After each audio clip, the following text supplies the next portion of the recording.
हो, चालेल. नमस्कार. मी भरत मुकुंद तामणकर. भारत भ्रमंती चॅनलमध्ये आपले सर्वांचे स्वागत आहे.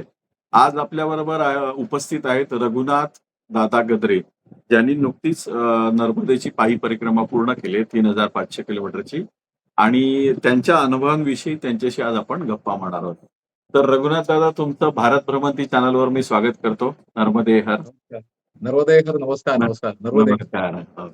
तर तुम्ही स्वतःविषयी थोडी माहिती सांगा. परिक्रमा करायच्या आधी काय करत होतात? म्हणजे पहिल्यांदा आयुष्यामध्ये काय करत होतात त्याच्याबद्दल? मी क्वालिफाईड कॉस्ट अकाउंटंट आहे आणि एमबीए फिनान्स आहे. हां, आणि भारतात आणि भारताच्या बाहेर अशी साधारण 30-31 वर्ष नोकरी झाली आहे. त्यातली हां, साधारण 14 वर्ष भारताच्या बाहेर होतो. हां. आणि कॉर्पोरेटमध्येच आत्तापर्यंत काम केलेलं आहे. हं, प्रायव्हेट कन्सल्टन्सीमध्ये पण काम केलेलं आहे. आणि हं, त्याच्यानंतर एक ठरवलं होतं, की वयाच्या 56व्या वर्षी आपण जे काम करतो बाहेर कंपनीमधलं ते थांबायचं. हं. आणि मग आपल्या अशा खूप यादी असते आपल्याकडे मोठी, की आपलं हे करायचं राहिलंय, ते करायचं राहिलंय, तर ते बरं. पूर्ण करायचं. अशा पद्धतीने एक होतं. तर 56व्या वर्षी मी कंपनी सोडली हं, आणि त्याच्यानंतर नाशिकला परत आलो. आणि हा एक खूप जुना प्लॅन होता नर्मदा परिक्रमा. एक लिस्टमधला एक मोठा मेन पॉइंट होता. हं, तो करायचा वेळ बघत होतो कधी येतो. तो योग आता 2024 साली मागच्या वर्षी नोव्हेंबरमध्ये आला हं. आणि मग मी परिक्रमेला गेलो. बरं, बरं. तर तुम्हाला परिक्रमेला जाण्याची इच्छा कधी निर्माण झाली आणि कशामुळे? परिक्रमेला जाण्याचा विचार हा तसा पाहिला तर खूप जुना आहे. थोडंसं लांबेल पण मी सांगेन, मला हो, सांगायला हो. आवडेल काय. हो, हो. तर हा विचार आला डोक्यात त्यावेळेला मी मस्कतमध्ये होतो. हं, आणि ही 2011 मधली गोष्ट आहे. म्हणजे हं, 2011 मध्ये तर शुक्रवारी सुट्टीचा दिवस होता आणि सकाळी उठल्यानंतर असा एक डोक्यात विचार आला, की नर्मदा परिक्रमा फक्त डोक्यात विचार आला फक्त. हं, त्यावेळेला बॅकग्राऊंडमध्ये काही नव्हतं. आमच्याकडे हं, कोणी नातेवाईकांमध्ये कोणी केलेली नव्हती. हं. आणि आता जेवढी त्याला प्रसिद्धी म्हणा किंवा आता इन्फॉर्मेशन जेवढी अवेलेबल आहे, बरोबर. तेवढी त्यावेळेला नव्हती.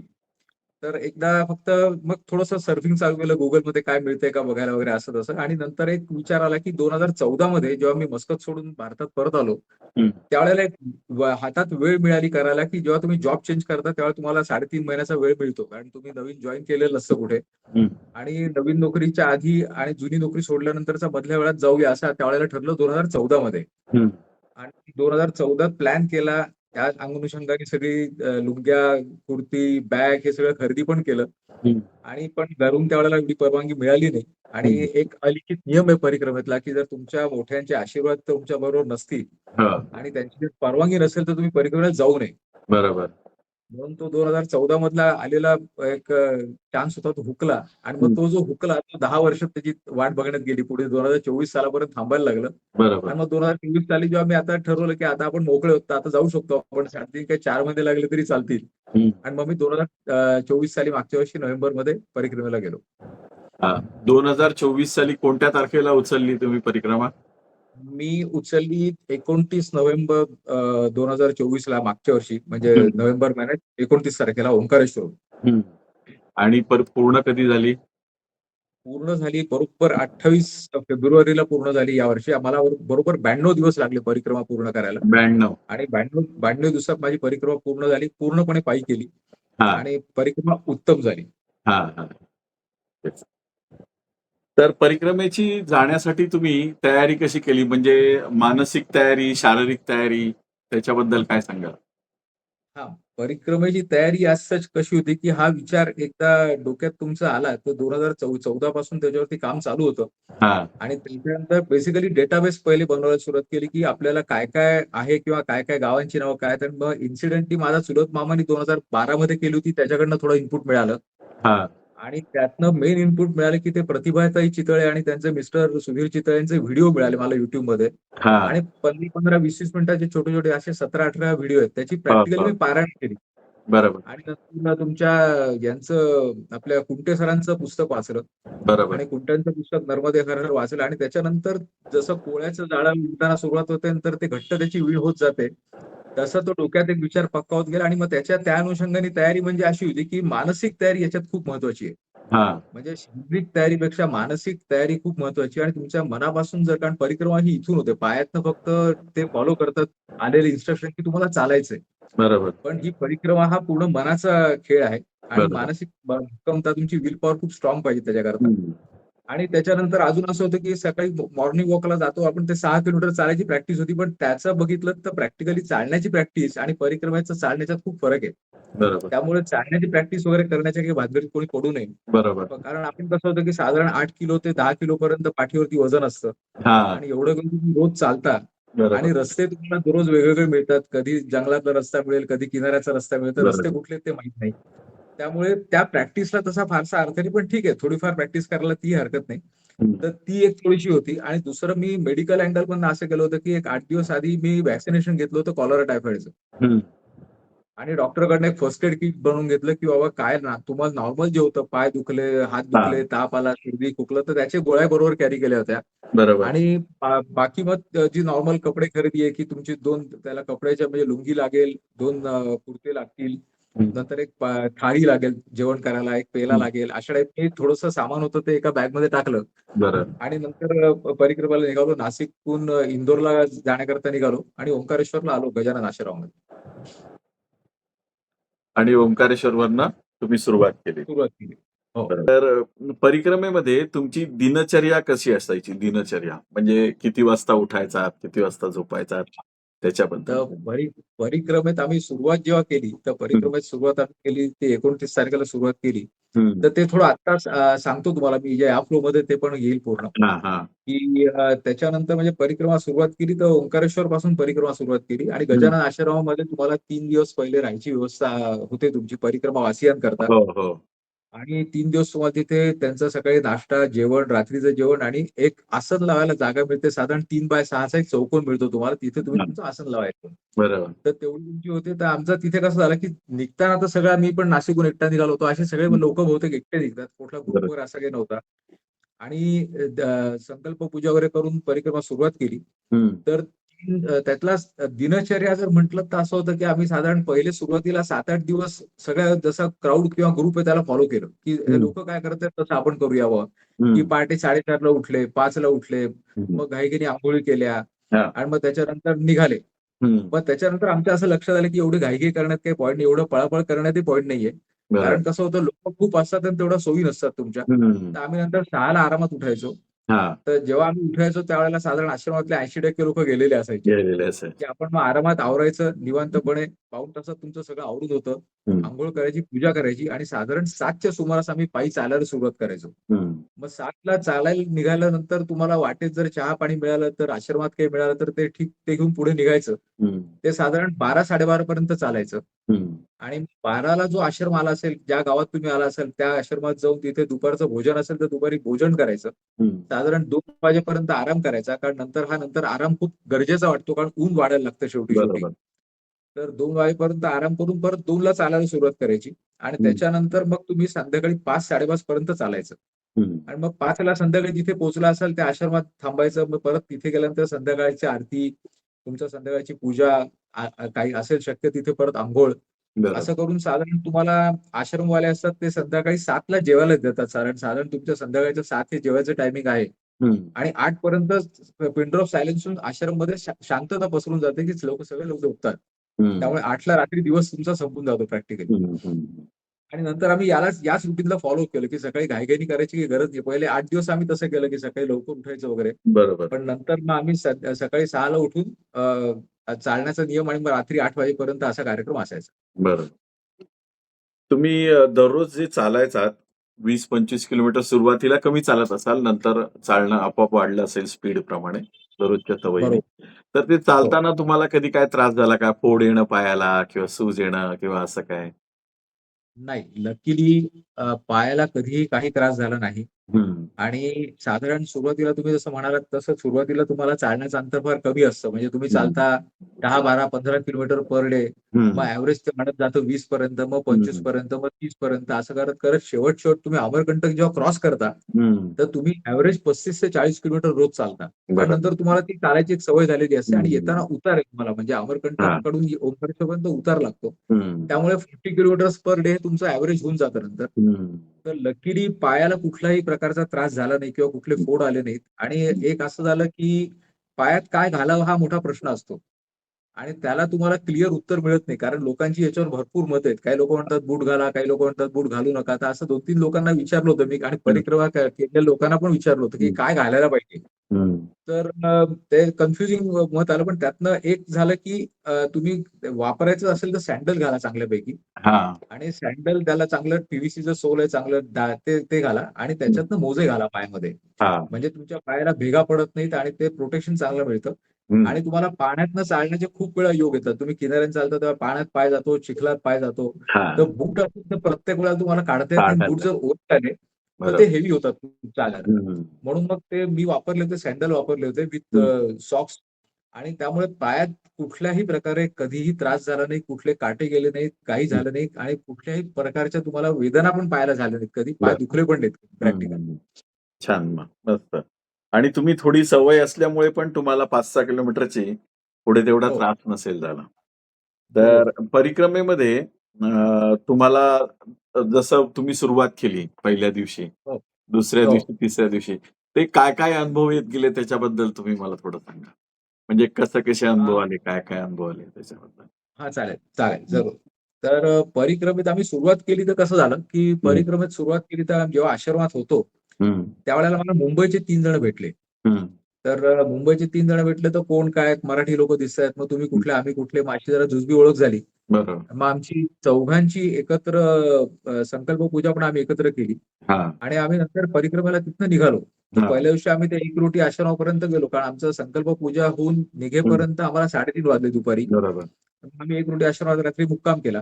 हं, आणि मग कसं की तुम्हाला एक होतं की त्याच्यात एक पुस्तिका मिळाली सुरुवातीला. एक आश्रमात तुमची एक सीमा वीरेंद्र म्हणून एक त्यांचं पुस्तक आहे, ते हं. आश्रमात मिळतं. तर बरोबर. ते पुस्तक घेतलं आणि त्या पुस्तकात काही नसून फक्त एक यादी आहे गावांची, हं, की एकानंतर पुढे कुठलं गाव आहे, त्याच्यापुढे कुठलं गाव आहे, त्याच्यात हं. आश्रम कुठला आहे बरोबर. आणि त्या आश्रम असेल तर आश्रम, मंदिर हं, असेल तर मंदिर हं, किंवा ते नसेल तर एखाद्या ठिकाणी गृहस्थ सेवा असेल तर गृहस्थ सेवा त्याचं नाव हं. आणि एक जुजबी किलोमीटर दिलेत त्यांनी त्याच्यात, की बरोबर. किती किलोमीटर पुढचं अंतर आहे. हं. तर ते पुस्तक पाहिल्यानंतर खरं मनात धडकी भरली, की अरे एवढं फक्त गावांची यादी तुम्हाला द्यायचं नाही. 81 पानाचं पुस्तक आहे. याच्यात फक्त लिस्ट ऑफ प्लेसेस दिलेले त्यांनी त्याच्यामध्ये. हं, हं, मग आम्ही ते पुस्तक बघणं बंद करून टाकली. पुढची हं. 2 पानं फक्त बघायची हं. आणि त्याच्यानंतर आपल्याला जेवढं शक्य आहे तेवढं चालणार आहे तेवढंच पुस्तक बघा. बाकी पुस्तक बघू नका. कारण तेवढं एकदम सगळ्या गावांची यादी बघण्यात काही पॉइंट नाहीये. खरं. आणि मग चालायला सुरुवात केली. हं, तर चालायला सुरुवात केल्यानंतर कसं होतं, पहिले 8 दिवस जे आहेत, ते हं. तुमचे खूप तसे लाड कोड कौतुक होतं. जसं हां, घरून कोण मुंबईत निघाल्यानंतर, की तुम्हाला आश्रमात चांगला सकाळी नाश्ता मिळतो. हां. रस्त्यात बोलून-बोलून तुम्हाला लोकं चहा-पाणी करतात. हं, दुपारचं जेवण पण तुम्हाला चांगलं आश्रमात मिळतं. रात्रीचं जेवण मिळतं. तर कोड कौतुक जो भाग आहे, तो पहिले 8 दिवस तुमचा व्यवस्थित होतो. हं, आणि मग त्याच्यानंतर यातली एक-एक गोष्ट कमी व्हायला लागते तुमची, की हं, सकाळी पहिलं तुमचा ब्लॅक म्हणजे कोरा चहा मिळायला लागतो तुम्हाला. हं, गुळाचा चहा, पण हं, त्याची सवय होते तुम्हाला. हं, मग सकाळी तुमचा बालभोग असतो म्हणजे नाश्ता, तो हळू बंद होऊन जातो. हं, मग लोकांची गर्दी वाटेत कमी दिसते, त्यामुळे ते सेवा देणारे लोकं आहेत, हळू तेही बंद होतात. हं. असं करत-करत 15व्या दिवशी तुम्ही पूर्ण परिक्रमावासी होता, की तुम्हाला अगदी जुजबी तुम्हाला म्हणजे एक एक त्यात असं सांगता येईल, की तुम्ही उपाशी कधी राहत नाही. हां. म्हणजे परिक्रमेतला एक अनुभव असा आहे, की हं. तुम्ही 24 तासात कधीही उपाशी झोपायची वेळ आली नाही. तुम्हाला हां. खायला काहीतरी मिळालं.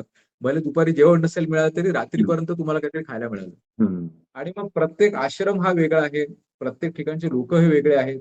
आणि अनुभव तर भरपूर आहेत. ते अनुभव तुम्हाला त्याच्यात पुढे प्रश्न असेल तर किंवा याच्यातच अनुभव सांगायचा मग असेल तर याच्यातच सांगेन हां, अनुभव. अनुभव सुरुवातच करा. तर अनुभवामध्ये असं आहे, की आपल्याला याच्यात असं आहे, की तुम्हाला माणसांचे अनुभव येतात पहिली गोष्ट, की हां, माणसांची वागणूक कशी आहे त्याचे अनुभव येतात तुम्हाला. बरोबर. आणि एक लक्षात आलं परिक्रमेतलं, की महाराष्ट्रातली लोकं आहेत ना, ते साधारण 70% लोकं महाराष्ट्रीयन आहेत, जे हो, परिक्रमा करतात. हो. आणि उरलेले जे आहेत त्यातले 25% एम-पीतले आहेत आणि बाकीचे 5%तले बाकी भारतातले लोकं आहेत. हं, हं, तर आपण परिक्रमा जे करतो, तर आपले जे लोकं आहेत म्हणजे मी चॅनलवरती पण सांगतो, की हं, आपल्या लोकांची वागणूक आपण जेव्हा बाहेर बघतो, खास हं, करून महाराष्ट्रीयन माणसांची, हं, तर ती खूप आपल्याला स्वतःलाच काही-काही वेळेला खूप विचित्र वाटते. हं. म्हणजे आपले लोकं खूप ॲटिट्यूड घेऊन चालतात परिक्रमेमध्ये. हां. की म्हणजे बाबा आपण खूप काहीतरी वेगळं करतोय हं. आणि हे अशिक्षित लोकांमधनं आपण फिरतोय आणि आपल्याला हां. एकट्याला समजतं असा एक प्रकारचा भाव आपण घेऊन जातो. बरोबर. आणि त्यामुळे काय होतं त्याचा पण अनुभव आम्हाला आला, की हं, महाराष्ट्रीयन असल्यामुळे आश्रमात तुम्हाला कसे काही वेळ थांबू देत नाहीत. तो पण अनुभव हं, आम्ही घेतला. हं. आणि म्हणजे आपले लोकं प्रश्न विचारतात, की बाबा आश्रमात गेले बुवा, तिथे साधू महाराज बसलेले असतात. मग त्यानंतर, "बाबाजी आज रात में तुम क्या खिला रहे हो?" म्हणजे अरे प्रश्न असा येतो की तुम्ही परिक्रमेत आला आहात का तुम्ही हॉटेलमध्ये आहात बरं, आणि तुम्ही ते खायला आलात का तुम्ही परिक्रमा करायला आलात असे बरं, 2-3 प्रश्न आपल्याला मिळतात. तर बरं. याच्यात माणसांचा अभ्यास करायला खूप मोठं दालन आहे परिक्रमा हं, म्हणजे. हं. आणि दुसरी गोष्ट अशी की प्रत्येक आश्रमांमधनं तुम्हाला खूप चांगल्या ठिकाणी काय की ते साधू आहेत ते खूप स्ट्रिक्ट आहेत. हां. की जर ते एखादा ट्रॅक पॅन्ट घालून जर बसला असेल तर त्याला सांगतात की तुला या पंक्तीत जेवायला मिळणार आहे, तुला नंतर जेवायला वाढतो ते जेवण हं, देत नाहीत. कारण हं. ड्रेस कोड आहे ते काही-काही लोकं पाळणारे आहेत. बरं. आणि काही लोकं आहेत, काही-काही साधू आहेत ते इतके प्रेमळ आहेत, की हं, तुम्हाला घरचे म्हणजे वडीलधारे माणसं घरातले जसं प्रेम करतील तसं प्रेम करून मायेने खायला घालणारी माणसं आहेत. हं. आणि काही-काही लोकं फटकारून पण खायला घालणारी माणसं आहेत. बरं. पण माया आणि प्रेम हे अतूट आहे तुमच्यावरती हं, त्याच्यात काही हं, वादच नाही. आणि दुसरी गोष्ट अशी की परिक्रमा वासी हे ते मैया नर्मदा मैया त्याच्या अशा अँगलनी ते बघतात. हं, म्हणजे तुम्ही तुम्ही त्यांच्याकरता नर्मदा मैया म्हणून आहात आणि म्हणून हं. तुम्हाला सगळा मान-मरातब आहे. बरं. तर सुरुवातीला कसं व्हायचं, की आम्ही गावातनं निघाल्यानंतर सकाळी लवकर गेल्यानंतर गावातले लोकं थांबून-थांबून पाया पडायचे. हं, तर आपल्याला ते विचित्र वाटतं, की आपले लोकं पाया काय पडतायत बुवा? तर मग हं. एका साधूने सांगितलं, "अरे बाबाजी आपके पैर नहीं छू रहे, आप नर्मदा मैया के पैर छू रहे. आप बरं. नर्मदा मैया हो हमारे लिए इसलिए आपके पैर हं, छू रहे." मग ते उत्तर मिळाल्यानंतर आम्हाला एक क्लिअर झालं, की आपल्या पाया कोणी पडत नाही. तर आपल्याला हं, त्यातनं गिल्टी वाटायचं, की काय हं. नर्मदा मैयाला तो नमस्कार चाललाय अशा बरं. पद्धतीने. आणि त्यानंतर अनुभवातनं जर म्हणालात तर भरपूर वेगवेगळ्या प्रकारचे अनुभव आहेत. जसं तुम्हाला सांगितलं लोकांचे अनुभव आहेत आणि तसे हं, परिक्रमा करताना रस्त्यावरती चालण्याचे अनुभव आहेत. हं, किनाऱ्याने चालण्याचे अनुभव आहेत. तर आम्ही हं, असं ठरवलं होतं, की आपण किनाऱ्याने जास्त जाऊया. जितकं हं, शक्य तितकं किनाऱ्याने जाऊ. हं, आणि किनाऱ्याने जाताना तुम्हाला एक वेगळी ऊर्जा जाणवते, जी हं, तुम्हाला रस्त्याने जाताना जाणवत नाही. हं, तर जिथे पॉसिबल असेल तिथे आम्ही किनाऱ्याने चाललो आणि जिथे किनारा शक्य नाहीये किंवा काही-काही ठिकाणी तुम्हाला असं वाटलं, की आता खूप झालं बुवा किनाऱ्याने चालणं, आता जरा सडक मार्गाने जाऊ. तिथे आम्ही हं. सडक मार्गाने पण आलो. बरं. तर त्याच्यातले असे 2-4 अनुभव तुम्हाला मी सांगतो, की हं, किनाऱ्याने चाललेलं असताना काय होतं ते आणि हं, रस्त्याने जाताना काय होतं ते. हं, तर पहिला सांगतो असा, की आपल्याला हिंस्र श्वापद दिसतात का? असा एक प्रश्न हं, असतो, की आपल्याला जंगलात तुम्हाला कोणी हिंस्र श्वापद वगैरे दिसले का?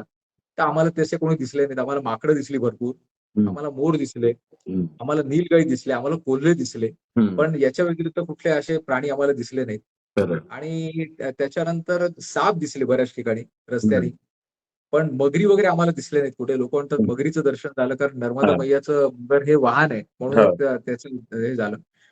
आणि बाकीच्या याच्यामध्ये रस्त्याने जात असताना तर काही-काही ठिकाणी असं झालं, की आम्ही चाललोय बुवा दुपारच्या जेवायची वेळ झालेली आहे, पण तुम्हाला सकाळी काही मिळालेलं नाहीये आणि भूक लागलेली आहे प्रचंड.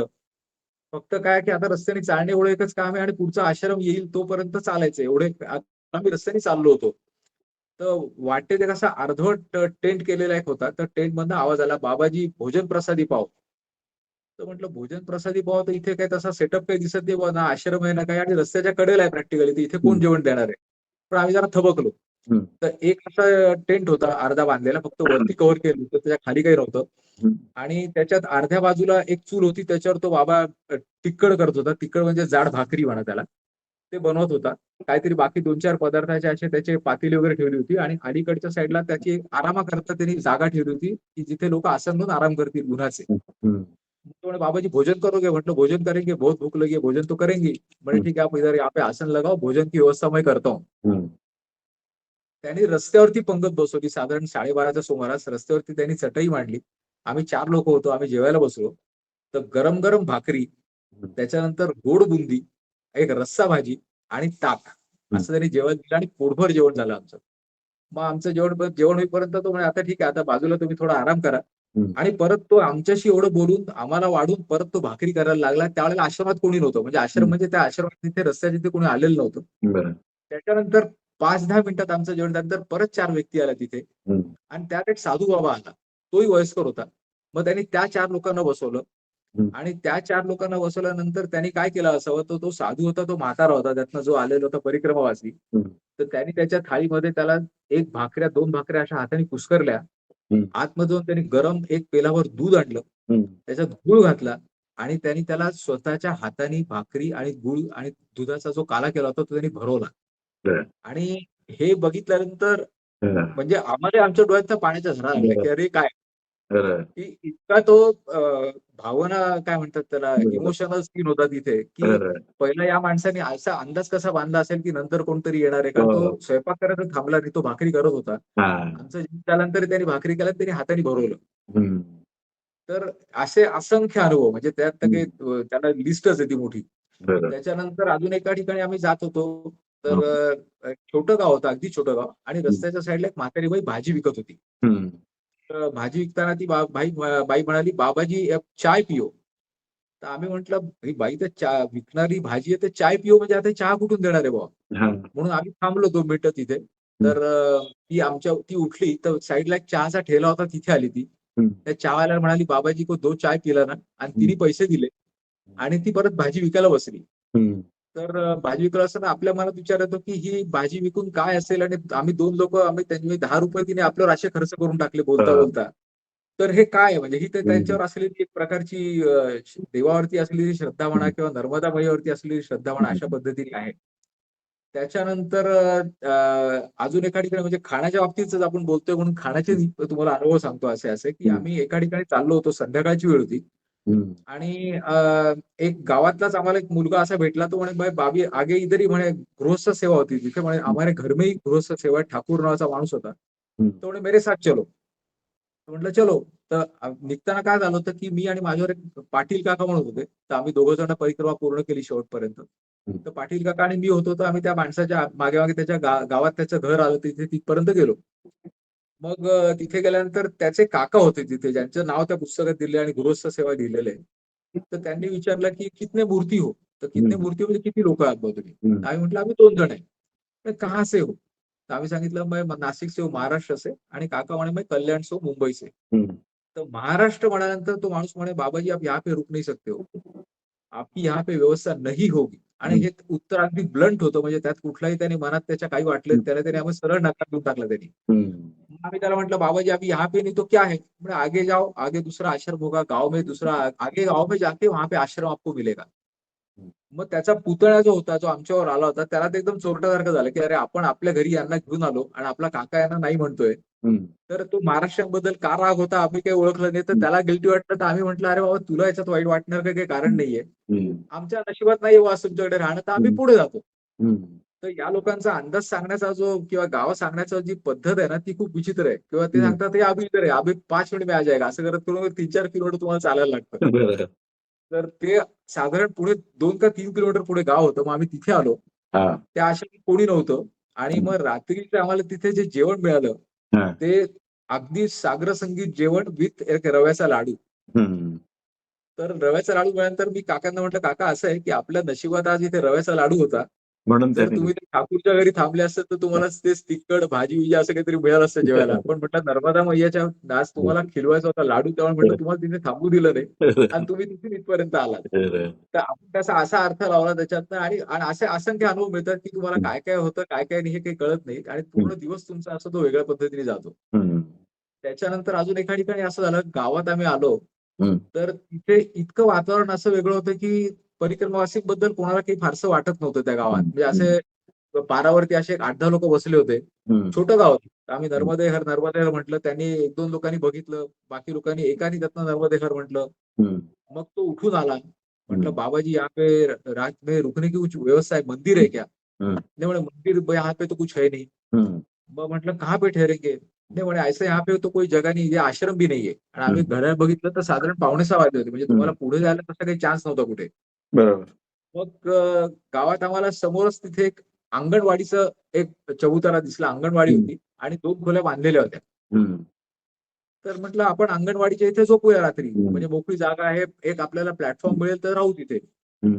तर आम्ही तिथे मग त्याला विचारलं म्हटलं, "बाबाजी हम रात में यहाँ पे सो सकते हैं क्या?" "हाँ, सो जाओ" म्हणे, "कोई दिक्कत नहीं. सरकारचंच आहे अंगणवाडी राहा तिथे." हं. म्हटलं, "भोजन-बिजन का कोई जरूरत नहीं. हमको रात में सिर्फ रुकना है. रुक के हम सुबह उठ के चले जाएंगे." हं. मग आम्ही तिथे आसन-बिसन लावलं. मग समोरून माणूस आला. तो म्हणे, की "बाबाजी एक काम करो, सामने खेत है म्हणे मेरा, तो खेत में आपको हैंडपंप भी मिलेगा, आप नहा भी लो वहां से और आपको मैं रात की भोजन की व्यवस्था मैं करता हूँ." म्हटलं काही गोष्टी न मागता एवढ्या गोष्टी मिळायला काही हरकत नाही. बरं.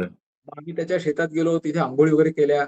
संध्याकाळची आमची त्या अंगणवाडीच्या इथे बसून पूजा केली आणि हं. नंतर असं लक्षात आलं, की तिथे लाईट-बीट काही नाहीये. म्हणजे हं. तोपर्यंत वाजत आले ते 6:45 थोडासा उजेड होता बरं. आणि आमची आरती संपता-संपता जवळपास हं. बऱ्यापैकी अंधार झाला. आणि मग म्हटलं ठीक आहे मोबाईलच्या उजेडात काय असेल ते बेडिंग-बिडिंग लावायचं, जेवण येईल तोपर्यंत येऊ. तर 2 तरुण पोरं पुढे उभी राहिली होती अजून. तर ते म्हणे बाबाजी आप यहाँ पे रुक नहीं सकते, आप हमारे घर चलो. तो म्हटलं बाबाजी घर पे तो नहीं आएंगे, यहाँ पे एक आदमी बोल के गया कि हमारा मैं खाने का व्यवस्था वो करने वाला है. तर म्हटलं आम्ही तुझ्या घरी येऊ शकणार नाही. नाही नाही म्हणे हम उनको बोल देंगे. आता खेडेगावात कसं आहे, हा. माणूस एकमेकांना प्रत्येकाला एक जण ओळखतो. हो. तर त्याला म्हटलं तुम्ही आमच्यासमोर फोन करा त्यांना आणि त्याला सांगा की मी आमच्या घरी घेऊन जातोय. मग त्यांनी कॉल बिल केलं त्याला. मग त्यांनी आम्हाला पूजा झाल्यानंतर एकाच्या घरी, आता कोणाच्या घरी जायचं, हा. तर हा म्हणतो माझ्या घरी, तो म्हणतो माझ्या घरी. मग त्यांचं आपसात बोलणं झालं की एक म्हणे माझ्याकडे चहा प्यायला चला, माझ्याकडे चहा तरी घ्या, की मग की तुमचे पाय आमच्या घरी लागतील, दरवाजा परिक्रमा वाचीचे पाय लागतील आमच्याकडे, आणि मग दुसऱ्याच्याकडे जेवायला जा. तर मग आम्ही एकाकडे जेवायला गेलो, एकाकडे चहा घेतला, एकाच्या घरी रात्री मुक्काम केला. आणि मग असं लक्षात आलं की अशा टाईपचे जेव्हा दिवस यायचे मध्ये मध्ये, असे बरेच अनुभव येतात तुम्हाला. तर त्याला मी 360 डिग्रीज नाव दिलं त्याला, की तुमचा दिवस हा पूर्ण 360 डिग्रीच्या अँगल मधनं फिरला, की तुमचा दिवस कसा जाणार होता आणि तुमचा दिवस कसा गेला, किंवा शेवट त्या दिवसाचा एंड जो होता तो कसा घडला. आणि मग आपल्याला असं वाटतं की अरे खरंच तुमच्या बरोबर मैया कुठेतरी आहे. तर याच्यात अजून असं होतं की जेव्हा तुम्ही जाता किंवा कुठे जेव्हा एकाच्या घरी जाता, तर लोक तुम्हाला विचारतात आपने मैया कहाँ पे रखा है. तर आमचं कसं पाठीवरती बॅग होती आणि हातात छोटी बॅग होती. तर हाताच्या बॅगेमध्ये पूजेचं सामान, मैयाची बाटली बिटलं सगळं त्यात ठेवलेलं असायचं. तर ते लोक सांगतात की वो जो मैया जिसमें आपने रखा है वो जमीन में मत रखो, वो आप ऊपर रखो. म्हणजे त्याला इतका, ठीक आहे तुम्ही जमिनीवर बसा त्याला प्रॉब्लेम नाहीये, पण जिसमें मैया है उसको ऊपर रखना है. आणि अशा पद्धतीने सगळा भाव आहे. आणि अजून एक 2-3 अनुभव सांगतो मी तुम्हाला, जे फार चांगले मला वाटले वैयक्तिकदृष्ट्या. एका गावात आम्ही पोहोचलो तर तिथे एका घरातनं आवाज आला, "बाबाजी चाय पिओ." तर संध्याकाळी 5 वाजले होते. तर आम्ही थांबलो. बरं तिथे असा नियम आहे की कोणी जर ऑफर केलं तर कोणाला नाही म्हणायचं नाही, की चाय पाजत असेल चहा पाजा, ठीक आहे घ्या. नसेल तर त्याला सांगा की मेरा अभी लिया है, नहीं चाहिए. पण असं म्हणजे व्यवस्थितरित्या. तर त्यांनी सांगितलं चाय पिओ म्हणून आम्ही थांबलो. तर तो माणूस म्हणतो मैं कुंभार हूं. इथून डायलॉगची सुरुवात झाली की मैं कुंभार हूं. आप कौन हो? म्हटलं मैं ब्राह्मण हूं. मैंने ठीक है उसको नर्मदा मैया है, आप हमारे घर में मैया आई है, चाय तो पियो. तर ठीक आहे चाय पियेंगे. आम्ही त्याच्या घरात बसलो. बाहेर त्याची मडकी वगैरे त्यांनी काय केलं होतं, ते घर होतं त्याचं बाहेर. त्याच्यानंतर तो माणूस म्हणतो मैं सुबह से देख रहा था की अभी तक मेरे घर में मैया आज क्यों नहीं आई. म्हणजे सकाळपासून एकही परिक्रमावासी तिथून गेलेला नव्हता. संध्याकाळी आम्ही दोघं जण तिकडनं येताना त्याला दिसलो. आणि नंतर तो म्हणतो की मेरे को इतना यकीन था की कोई ना कोई मैया आज मेरे घर में जरूर आएगी. म्हणजे असं दिवस तर खाली जाणार तर कोणतरी येणार आहे. मग आम्ही त्याच्या घरात बसलो, चहा वगैरे प्यायलो. मग त्याने विचारलं कोण कुठले काय, मग आम्ही महाराष्ट्र सांगितला. त्याच्यानंतरचा डायलॉग फार महत्वाचा. तो माणूस म्हणाला की म्हणजे तो स्वतः जो होता तो नर्मदा किनारचा माणूस होता, तो प्रॉपर एमपीतला माणूस होता. कुंभार जरी असला तरी त्याचं नाव होतं, मी नाव विसरलो त्याचं. तर ते बोलताना त्या डोळ्यातनं घळाघळा पाणी आलं की मेरे को मैया क्यों नहीं बुलाती. म्हणजे सांगण्याचा उद्देश असा होता की तुम्ही लांब लांबून लोक येऊन परिक्रमा करून जाता आणि लोकल इथला माणूस आहे, पण माझ्या नशिबी आतापर्यंत योग नाहीये. मग तिथे आपल्याला 2 डायलॉग आठवतात, की एक डायलॉग आपण ऐकलेला असतो की जब तक बुलावा आता नाहीये तब तक तुम जा नहीं सकते. बरोबर. तर मला पहिले हे वाक्य थोडं अतिशयोक्ती वाटायचं. अरे असं कसं शक्य आहे? बुलावा आहे आणि असं काय आहे बुवा? बरोबर. तर हे 2-3 अनुभव असेल की माझ्या स्वतःच्या बाबतीत, की जोपर्यंत बुलावा आलाय तर मी 10 वर्ष मला थांबायला लागलो, मी जाऊ शकलो नाही. आणि हा माणूस एमपीतला असून त्याला बुलावा येत नाही म्हणून तो रडतोय, की मला बुलावा येत नाही, तुम्ही लोक जाताय. तर असे पण अनुभव त्याच्यात येतात. आणि त्याच्यानंतर अजून 2 अनुभव तुम्हाला सांगेन मी, मग वेळ असेल तसं आपण अजून बोलता येईल, त्याला पण प्रॉब्लेम नाही. वाटेत जाताना काय आहे, की तुम्ही जेव्हा जंगलातनं जाता, तर आम्ही ठरवून गेलो, की आपण जी जंगलातनं जायचं असेल तर जंगलातनंच जायचं. म्हणजे त्याला दुसरीकडनं वाट असेल ते जाण्यात काही पॉईंट नाहीये. दुसरी गोष्ट अशी की शूलपाणी झाडी वगैरे लागते, तर आम्ही शूलपाणी झाडीतनं गेलो. आणि आता काही लूटमार वगैरे काही प्रकार नाहीये तिकडनं, त्यामुळे तोही हे नाहीये. तर जंगलात जाताना कसं आहे की रस्ता जाणार कोण आणि रस्ता विचारणार कोणाला. तर तिथे त्यांनी अशा लाल पताका टांगलेल्या आहेत. झाडांना अशा लाल कपडे टांगलेले दिसतात तुम्हाला, की ते म्हणजे तिथं जिथे पताका असेल त्या मार्गाने तुम्ही पुढे जायचं. ते कोणाला विचारायची गरज नाही, कारण कोणी भेटत नाही तुम्हाला विचारायला. किंवा दगडावरती चुना मारलेला असतो खाली असा, तर ते दगड बघत जायचं की या दगडांवरती चुना मारलेला आहे. तर असे आम्ही चाललो होतो. कोणीही नव्हतं. आणि साधारण आम्ही 4 किंवा 5 किलोमीटर चालत आले असू जंगलातल्या मार्गाने. आणि तिथे एक पाऊलवाट होती, ती पाऊलवाट संपली. आणि पुढे 3 पाऊलवाटा दिसल्या आम्हाला. तर आता प्रश्न असा आला, की कुठल्या पाऊलवाटेने तुम्ही जायचंय? म्हणजे तुम्ही डावीकडून जायचं, तुम्ही सरळ जायचं का उजवीकडून जायचं? मग पहिली आपली नजर शोधते, कारण तोपर्यंत आपल्याला तिची प्रॅक्टिस झाली असेल चालताना, की आपल्याला बघायची आपली पहिली नजर लाल कपडा बघायला लागतो आपण. तर लाल कपडाही दिसला नाही, हम्म. खाली काही चुना मारलेला दगडही दिसला नाही. मग कुठे जाणार? तर आपण तिथे थांबल्यानंतर एक परिक्रमेतला असा नियम म्हटलं तरी चालेल, की हम्म. एक असा आहे, की तुम्ही असे जर कुठे प्रसंगात अडकलात, हम्म. तर नर्मदे हर, नर्मदे हर, नर्मदे हर असं जोरजोरात आवाज द्या, की तुम्हाला हम्म. काहीतरी मदत मिळेल. तर आम्ही नर्मदे हर, नर्मदे असं 3दा 4दा आवाज देऊन पिन ड्रॉप सायलेन्स आम्ही तिथे थांबलो. हम्म. थांबल्यानंतर मागून आवाज आला, "बाबाजी हम्म. सीधे हात से चले जाओ." हम्म. आता पहिला सीधे हात से काय हाच अर्थ आपल्याला कळत नाही, की सीधा हम्म. हात म्हणजे उजवा हात. ते आपल्याला नंतर समजतं, की हा. यार उजव्या हाताने जायचंय. उजव्या हाताने जातो आपण, पण त्यावेळेला कसं असतं, आपल्याला ते लक्षात येत नाही, की काय घडतंय. हम्म. तर आम्ही सीध्या हाताने निघून गेलो पुढे. आम्हाला हम्म. तोच रस्ता बरोबर होता. आम्ही पोहोचलो. हम्म. पोहोचल्यानंतर मी काकांना म्हटलं, "काका आपण आता ज्या रस्त्याने आलो, हम्म. तिथे आपण कुठलाही शेतकरी बघितलेला नाहीये. हा. 4 किलोमीटर आपणच त्या रस्त्याने चालत आलो. आपण बरं. कुठल्याही माणसाला क्रॉस केलेलं नाहीये. हम्म. आणि आपण आजूबाजूला आपण स्वतः बघत आलोय, की त्या रस्त्याला कोणी नव्हतं. हम्म. आणि हा आवाज कोणाचा आला? बरोबर. तर आता हा कसा आहे, की हा गूढ प्रश्न म्हणजे आला हम्म. आपण आवाज आपण ऐकला, आपण त्या हम्म. रस्त्याने आलो, पण कोणतरी मार्ग तुम्हाला सांगितला. हा. मग तुम्ही म्हणा, की नर्मदा मैय्याने तुम्हाला मार्ग सांगितला, तुम्ही त्या पद्धतीने आलात. बरं.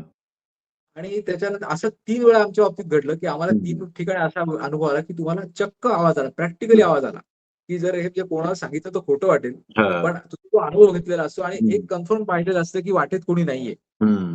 दुसरं, की लहान मुलं तुम्हाला जेव्हा रस्ता सांगतात ना, त्यावेळेला हम्म. आपल्या मनात असा विचार येतो, की हे बरोबर सांगत असतील का? असं आम्हाला हम्म. एका याच्यात गावात झालं, की एक शाळा होती, छोटी शाळा बरं. आणि आम्हाला टेकड चढून आम्ही वरपर्यंत आलो. हा. पण आता पुढे क्लॅरिटी नव्हती, की जायचं कसं हे कळत नव्हतं. बरोबर. तर एक शाळकरी मुली होत्या अशा 5-6 वर्षाच्या मुली असतील. हा. तर त्यातली एक पोरगी पुढे आली. आम्ही रस्ता विचारला पण नव्हता. पण तिच्या हम्म. कसं लक्षात आलं, तिने कसं सांगितलं आम्हाला माहीत नाही. तर ती पोरगी हम्म. म्हणते, "बाबाजी, वो हम्म. सामने आम का पेड़ दिख रहा है ना, वो आम का पेड़ दिख रहा है, वहां से चले जाओ." हा. तर आपण न विचारता ती मुलगी समोरून रस्ता सांगतेय आणि नंतर आपल्या मनात विचार येतो, की ही हम्म. मुलगी तिचं वय बघता ती बरोबर हम्म. सांगते का चुकीचं सांगते? पण ती बरोबर. मुलगी बरोबर सांगत असते. हम्म. तर असे छोटे-छोटे अनुभव येतात आणि हम्म. दुसरा मला जो एक अनुभव आला पर्सनल, हम्म. तो असा की आम्ही एकदाच निर्मनुष्य ठिकाणून चाललो होतो. हम्म. तर आम्ही असं ठरवलं होतं, की बरोबर जाताना पॅरलली आपण बरोबर जायचं नाही. हम्म. आपल्यात अंतर ठेवून चालायचं. साधारण 100 ते 200 मीटरचं अंतर पाहिजे. म्हणजे आपल्याला समोरचा माणूस दिसला पाहिजे, की आपण पुढे असू तर आपण त्याला दिसलं पाहिजे, की आपल्याला तो दिसला पाहिजे. हम्म. आणि जर हाक मारली तर त्याने ओ दिली पाहिजे तुम्हाला. हम्म. पण असं पॅरलल चालून गप्पा मारत चाललेत वगैरे मग ते सगळं तुमचं हम्म. नामस्मरण वगैरे जे काही ते सगळं हम्म. थांबून जातं. आता अशा आम्ही चाललो होतो. तर त्यावेळेला आम्ही तिघं जण होतो. अगदी सुरुवातीच्या नंतर काही दिवसात ती घटना घडली. तर मी मध्ये होतो. माझ्या पुढे पाटील काका होते आणि माझ्या मागे अजून एक प्रकाश म्हणून माणूस होता, तो मागे होता. हम्म. तर मी जात असताना मधनं एक अशी बाई आली, जख्ख म्हातारी बाई आली रस्त्याच्या मध्ये. हम्म. ती 2 मिनिटं थांबली. मला थांबवलं तिने, मी थांबलो. तर मला काय वाटलं कळलं नाही. मला वाटलं हिच्या पाया पडावं. हम्म. म्हणजे अगदी साधारण दिसणारी बाई होती. तर मी तिच्या बरं. पाया पडलो. हम्म. मी पाया पडलो असं परत उभा राहिलो. तर तिने फोरहेड किस केला हम्म. आणि ती निघून गेली. हम्म. त्याच्यानंतर परत आम्ही जेव्हा तिघं जण अर्ध्या 1 तासाने परत भेटल्यानंतर काकांना म्हटलं, "काका म्हातारी भेटली का हो वाटेत तुम्हाला?" "नाही," म्हणे, "कोणी भेटलं नाही." हम्म. मागे होता एक प्रकाश म्हणून त्याला म्हटलं, "का रे तुला कोणी म्हातारी क्रॉस झाली का?" "नाही," म्हणे, हम्म. "मला कोणी दिसलं पण नाही आणि असा अनुभव पण नाही आला." हम्म. मग आपण असं म्हणतो, की तो तुम्हाला झालेला साक्षात्कार होता का? हम्म. तर ती बाई कोण होती? कारण ती बरं. कोणालाही दिसली, तर तुम्हाला दिसली. हम्म. तर असे असंख्य अनुभव तुम्हाला येतात परिक्रमेमध्ये आणि अशी लिस्ट ऑफ एक्सपिरियन्स आहेत ते तुम्हाला दररोज होतात परिक्रमेत. हां. कधी तुम्हाला असं झालं की नाही, की मनात आलं बुवा आज उसाचा रस प्यायचा आहे किंवा आज हां, गुलाबजाम खायचा आणि लगेच 5-10 मिनिटात किंवा त्या दिवसात आला, कधी तुम्हाला ते मिळालंय आलं, असं आलं, कधी? आलं. हं. असं असं 3-4 वेळा घडलं आम्हाला, हं. की एकदा असं वाटलं, की नॉर्मली कसं तिकडे जिलबी भरपूर ठिकाणी मिळते तुम्हाला. हां. की जिलबी मिळते तर कसं एका ठिकाणी आम्ही सकाळी रस्त्यातनं एका ठेलेवाल्याने आवाज दिला म्हणे, "बाबाजी बालभोग करू." हं. तर बालभोग करता आम्ही त्याच्या तिथे थांबलो तर त्यांनी एक असे कागदावरती पोहे दिले आणि हं. एक जिलबी सिंगल जिलबी दिली त्याने. आम्ही हं. जिलबी खाल्ली. दुसऱ्या दिवशी आम्ही सकाळी निघाल्यानंतर मी काकांना म्हटलं, "काका म्हटलं आजही जिलबी मिळायला पाहिजे हो." म्हटलं, हं. "कालही जिलबी मिळाली आपल्याला, आजही जिलबी हं. मिळाली तर फार चांगलं होईल." हां. तिथून आम्ही निघालो आणि त्या गावात तसे काही कुठे रचना नव्हती की जिलबी तुम्हाला मिळेल. हं. तर पुढे गेलो काही मिळालं नाही. परत रात्री आश्रमात म्हणजे त्याच दिवशी रात्री आश्रमात जिलबीचं जेवण मिळालं परत. हं. त्याच्यानंतर काकांनी मला असं सांगितलं, की "बघा म्हणे तुम्ही मनात आणताय ते मिळतंय तुम्हाला. तर हं. म्हणे उद्या काय मिळतंय सांगा." हम्म. अहो म्हटलं उद्या तुम्हाला रव्याचा लाडू मिळेल म्हटलं बघा. हम्म. तर दुसऱ्या दिवशी आम्हाला खरोखर बुंदीचा लाडू आणि रव्याचा लाडू मिळाला तिच्या दिवशी. तर बरं. हे जे मनात जे येईल तुमच्या, हम्म. ते तुम्हाला मिळाला असा अनुभव येतो आणि बरं. खरोखर तुमच्या मनात येईल ते तुम्हाला मैया तुमच्या इच्छा पूर्ण करते. हम्म. असा पण अनुभव आहे त्याच्यात. ते मिळतं तुम्हाला. बरोबर. तर तुम्हाला परिक्रमेमध्ये कोण साधू वगैरे भेटले, त्यांचा काय अनुभव आहे? कोण साधू संत? साधू संत असे भेटले, की जसं तुम्हाला मागे जेवायचा मी एक अनुभव सांगितला तसं, की तो एक साधू असा भेटला, की जो हं. तुम्हाला आणि तो बनवणारा पण वयस्कर होता हं. आणि ज्याला भरवलं तो पण वयस्कर होता. हं. नंतर साधूंच्या मध्ये असे 2 साधू भेटले, की जे पडियाल म्हणून गावाला आम्ही आलो. हं. तर पडियाल गावाला आलो तर तिथे कडाक्याची थंडी होती आणि हं. आश्रम होता तो ओपन होता. म्हणजे त्याच्या हं. बाजूनी भिंती-भिंती असं काही नव्हतं. एक शेड होती बरं. फक्त. तर रात्री जेवण वगैरे झालं खिचडीचं आणि नंतर तो बाबा म्हणे, "अभी आसन लगाओ." हं. तर आसन लावल्यानंतर लोकांनी आसन लावलं, पण झोप कोणाला येते? कारण इतकी हं. प्रचंड थंडी पडली होती, की तुम्हाला हं. झोप येणं शक्य नाही. हं. तर जो बाबा होता आश्रमातला मेन, हे लोकं म्हणजे बघून त्यांच्याकडे आपल्याला आश्चर्य वाटतं, की हे लोकं कसे राहतात? म्हणजे हं. त्यांच्याकडे फक्त त्यांनी लायक त्याची लुंगी गुंडाळलेली होती. हं. तो उघडा होता आणि डोक्याला एक कपडीसारखं बांधलेलं होतं. बरं. तर त्याच्या लक्षात आलं, की या लोकांना की थंडी एवढी सहन करू शकत नाहीत हं. हे लोकं. तर त्याच्याकडे एक रूम होती फक्त आणि एक रूम हं. अगदी लहान खोली होती, की ज्यात 5-6 लोकं राहतील. हां. त्यांनी सांगितलं, कि "बाबाजी अभी सब हं. लोग तुम्हारा बिस्तर जो है उठाओ हं. और वो रूम में जाके जितने लोग सो सकते हैं उसमें अंदर सो जाओ." तर आम्ही मोजून 6 लोकं होतो. ते हं. 6 लोकांचीच आतमध्ये झोपायची व्यवस्था झाली. आम्ही सगळे लोकं उठून खोलीत गेलो. एकही बाहेर थांबला नाही. हं. आणि नंतर तो बाबा परत रात्री एखादा दुसरा बाहेर आला काही कारणाने पाणी प्यायला वगैरे. तर तो बाबा रात्री एका ठिकाणी शेकोटी टाईप थोडंसं पेटवून एका हं. झाडाखाली बसलेला होता. म्हणजे तो झोपला पण नाही, तो हं. आमच्यावर जेवला पण नाही आणि त्याने हं. काहीच नाही. म्हणजे तो जेवला असेल का नाही हे आपण बघत नाही. हं. तो झोपतो का नाही तेही आपण बघत नाही. हं. पण तो त्या पद्धतीने राहतो. हं. आणि त्याच्यानंतर जे असं स्ट्रिक्ट माणसं म्हणतात तशी ते शिस्तीत तुम्हाला वागवतात बरोबर. कारण ते हं. आश्रम चालवतात लोकं. हं. आणि या लोकांची ताकद आहे ती काही वेगळीच आहे. म्हणजे त्यांची हं. एक साधारण काय म्हणतात, की किती लोकं जेवतील याचा अंदाज त्यांना आहे. हं. किती लोकांचा स्वयंपाक करायचा याचा अंदाज त्यांना आहे. बरोबर. त्याच्यानंतर हा अंदाज कसा बांधतात हे आम्हाला म्हणजे शेवटपर्यंत कळलं नाही. कारण हं. कसं साधारण 5:30-6 पर्यंत लोकं येतात. हो. मग काही वेळेला 2च लोकं असतात, काही वेळेला 15 लोकं असतात, काही लोकं 20 लोकं असतात आणि तुम्हाला 7 वाजेपर्यंत हे लोकं जेवायला वाढतात. बरोबर. तर हे लोकं ते कसे अंदाज बांधायचे काही ते सिद्धिपुरुष आहेत म्हणा किंवा काय त्यांच्याकडे बरोबर. काहीतरी ताकद आहे. हं. तर ताकदीचे लोकं आहेत असे भरपूर लोकं तुम्हाला परिक्रमेत भेटतात. बरोबर. तर आता तुम्हाला सियाराम बाबा भेटले होते. सियाराम बाबांची भेट झाली. नाही, असं सियाराम बाबांच्या ह्याच्यात कसं झालं, आम्ही हं. सियाराम बाबांच्या गावाला ज्या दिवशी पोहोचलो, हं. तर त्याच्या आदल्या दिवशी त्यांना हॉस्पिटलमध्ये ॲडमिट केलं होतं. हां. त्यामुळे आमची सियाराम बाबांची भेट झाली नाही. हं. हं. पण सियाराम बाबांच्या आश्रमात आम्ही जाऊन आलो. हं. हं. आणि ही जी ठिकाणं आहेत ना, की सियाराम बाबांचा आश्रम वगैरे ही खूप अशी पॉवरफुल आणि ऊर्जाची स्थानं आहेत, असं हां. माझ्या लक्षात आलं. हं. कारण तुम्ही ते नसताना जरी त्या आश्रमात गेलात, तरी तुम्हाला एक वेगळं फिलिंग येतं वेगळं, की हां. त्या वातावरणात काहीतरी वेगळं जाणवतं तुम्हाला. बरोबर.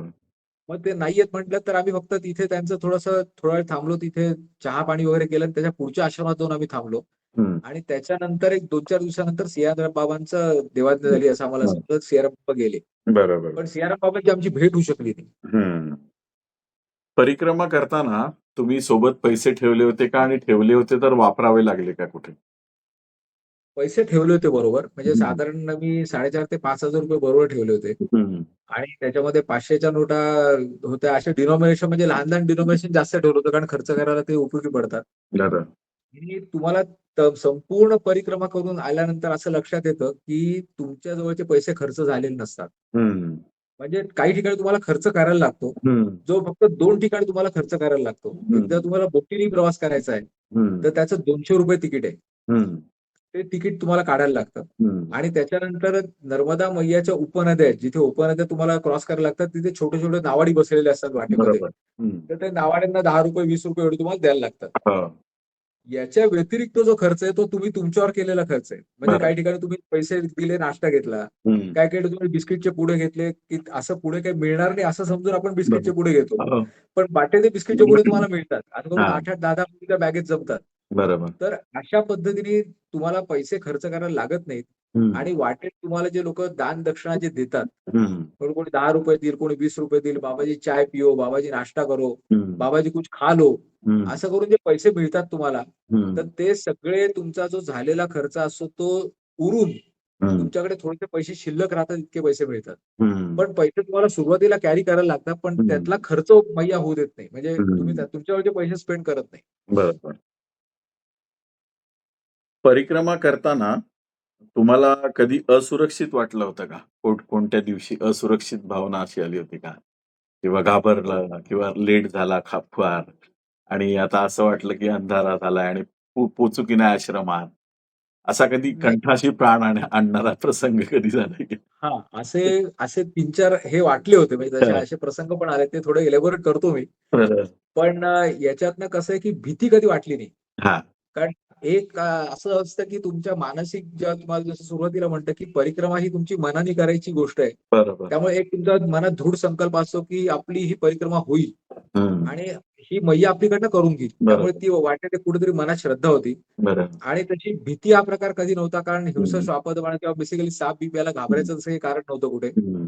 फक्त जीवावर बेतलं असं म्हणाल तर असं आहे, की एक 3-4 तुम्हाला शूलपाणीच्या झाडीतून जाताना पहिला आमचा निर्णय होता, की आपण शूलपाणी जंगलातनच जाऊया. हं. त्याच्यानंतर डोंगर चढताना, डोंगर उतरताना तुम्हाला काही-काही ठिकाणी असं रिस्की वाटतं, पण तुम्ही त्यातनं निघून जाता. बरोबर. आणि हे प्रत्येक डोंगर चढताना तुम्हाला वाटतं. जसं आता शूलपाणीचं जंगल आहे, ते 10 दिवस तुम्ही त्या जंगलात राहता. हं. प्रॅक्टिकली 10 दिवस लागतात तुम्हाला. एकदा या इकडून निघाले, की तिकडनं बाहेर पडता 120 किलोमीटर तुम्ही चालत जाता. हं. तर मध्ये नेट मिळत नाही. 3-3 दिवस इंटरनेट लागत नाही. तुम्हाला बरोबर. सकाळी जेवायला मिळतं, काही मिळत नाही. तर असे हं. तुमच्या प्रसंग येतात त्याच्यामध्ये. बरोबर. नंतर तुम्ही मांडवगड चढता.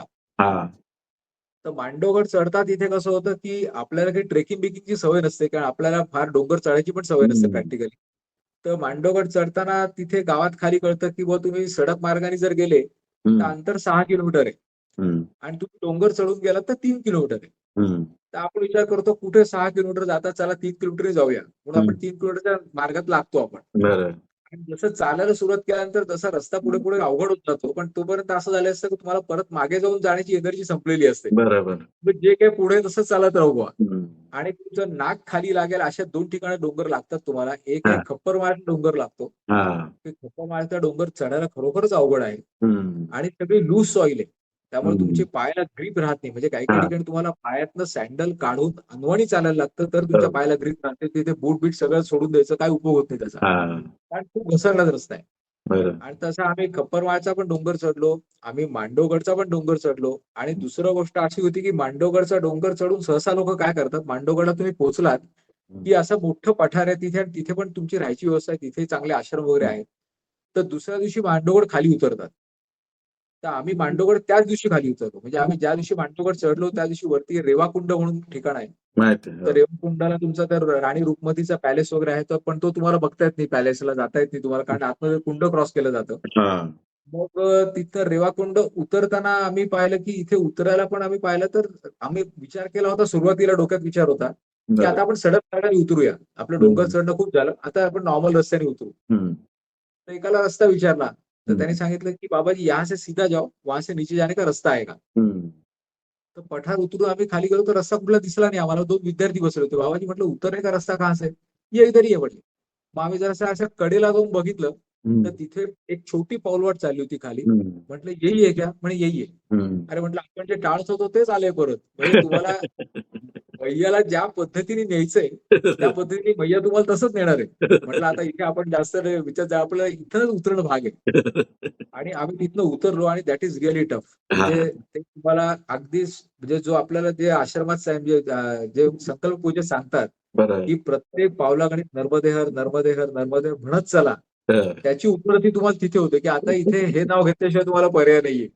कारण खालचा रस्ता जो तुम्हाला दिसतो बरं, उतरताना तुम्हाला खालचा रस्ता पूर्ण दिसतो. चढताना तुम्हाला दिसत नाही पुढे काय चाललंय. तर त्याच्यामध्ये तुम्हाला पूर्ण म्हणजे कसोटी आहे पूर्णपणे ती. हां. आणि आम्हाला साधारण 2.5 तास लागले खाली उतरायला. हं. आणि खाली उतरल्यानंतर खुश झालं, की आपण उतरलो आणि खाली हां. उतरून जेव्हा तुम्ही तो डोंगर बघता, की आपण हां. इतकं खाली उतरलोय, तेव्हा आपलं हं. स्वतःवर विश्वास बसत नाही, की काय आहे ते. हं. तर थोडीशी भीती अशी म्हटलं तरी पण एक हं. भीती नाही वाटली, पण एक ते रिस्की आहे. तुम्ही त्या रिस्क झोनमधनं त्यावेळेला येता बरं. आणि ते आल्यानंतर तुम्हाला खरंच वाटतं, की आपल्याला ती पाठीमागे आणि ती करून घेते, हे वाक्य परत पटतं आपल्याला, की हे खरं आहे. बरं. म्हणजे नर्मदे बरं. जे म्हटले ते साथ देतं तुम्हाला. बरोबर. प्रवासात तुम्हाला असं काही जास्त संकट आलं नाही. नॉर्मली सगळा प्रवास झाला. फक्त असं चढ-उतार जे असतील तेच.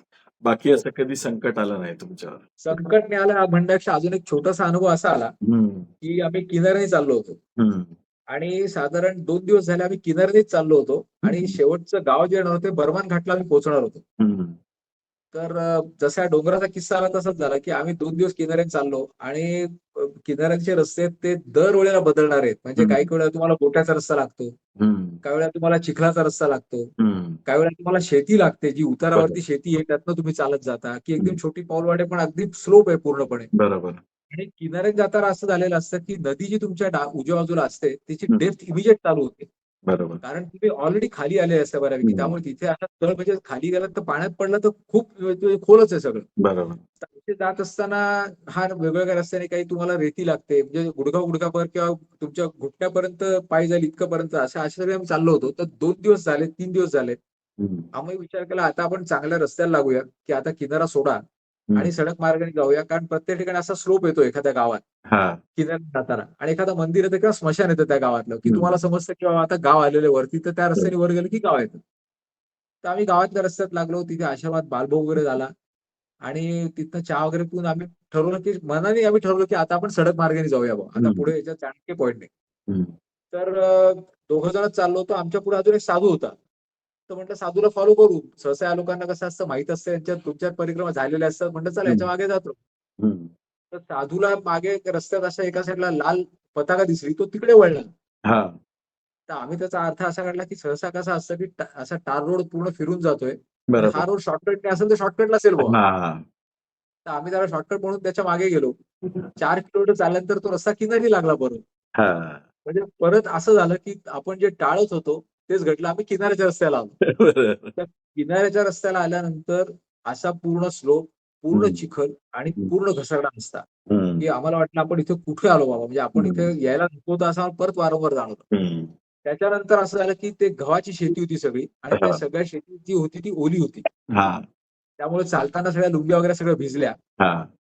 तसं 1 किलोमीटर चालल्यानंतर त्या शेतीतले स्प्रिंकलर चालू झाले. हं. त्या स्प्रिंकलर चालू झाल्यानंतर अंगावरही पाणी आलं. त्यामुळे बरोबर. अंगावरही पाणी, लुंग्याही ओल्या हां. आणि इथनं चालत असताना म्हणजे आपण म्हणजे फक्त काठी टेकत-टेकत ती काठी रुतते चिखलातनं असे पुढे-पुढे जातोय. असं करता-करता ते शेत संपलं आणि पुढे वांग्याचं शेत आलं. हं. तर वांग्याचं शेत म्हणजे सगळं काटेरी हं. आणि ते काटेरी झुडपं बाजूला करत-करत पोटरीला लागतायत, पायाला हं. लागतायत असं करत-करत आलो.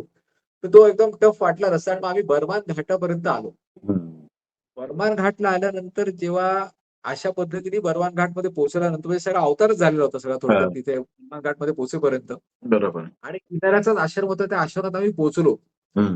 तर आश्रमात पोहोचल्यानंतर तिथला जो साधू जो होता तो असा पुढे झाला. तो म्हणे, "बाबाजी तुम यहाँ से आए हैं?" म्हटलं, हं. "हम यहाँ से आए."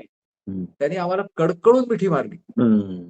म्हणे, "इधर से बहुत कम लोग आते हैं, उसमें आप लोग आए." म्हणून त्याला मनातनं काय वाटलं आम्हाला माहीत हां. नाही. बरोबर. मग त्याने नमस्कार केला. आम्ही त्याला नमस्कार केला. अरे म्हणे, "नहीं, नहीं, आपकी जगह तो हमारे दिल में है." असं करून ते जे वातावरण येतं, की हं. खूप काहीतरी वेगळं वाटतं आपल्याला त्यावेळेला. बरोबर. पण असे बाकीच्या अडचणी किंवा कधी भीती हं. वगैरे असं कधी वाटलं नाही. एक बरोबर. मनात होतं, की मैया आपल्याबरोबर आहे. परिक्रमाभर बरं. पूर्ण. हां. तुम्हाला परिक्रमेत असं कधी वाटलं का, की कशाला आलो इकडे मी? बऱ्याच लोकांना वाटलं, असा अनुभव वाटलं, वाटलं, वाटलं. असं 3-4 वेळा वाटलं प्रॅक्टिकली, हां. की बाबा आपण कुठून आलो?